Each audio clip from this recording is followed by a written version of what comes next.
150 участников со всех уголков республики. Турнир по вольной борьбе в Ингушетии – это настоящий праздник для спортсменов. Все участники максимально сосредоточены, легких схваток здесь не будет. Каждый нацелен исключительно на победу.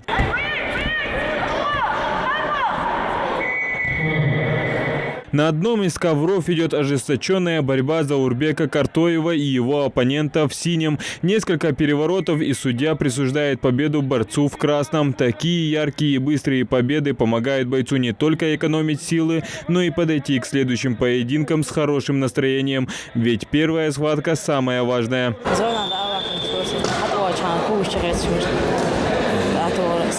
Магомед-Басир Алиев тоже планирует забрать быструю победу. Он закаленный в поединках спортсмен, занимается борьбой 6 лет. Однако соперник на легкую сдачу не согласен. Первые минуты встречи проходят под диктовку оппонента, и кажется, победа почти в его руках. После небольшой передышки Магомед-Басир все же перехватил инициативу и одолел своего соперника.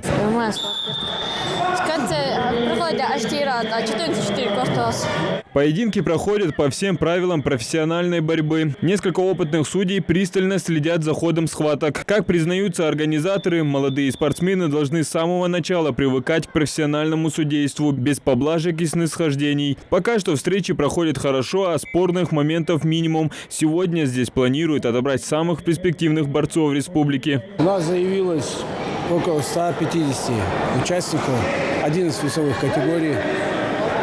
Соревнования проходят, можно сказать, на высшем уровне. Очень хорошие ребята. Вот эти ребята и эти возрастные года у нас будут выступать с Нового года на Северокавказских федеральных округах и первенстве России.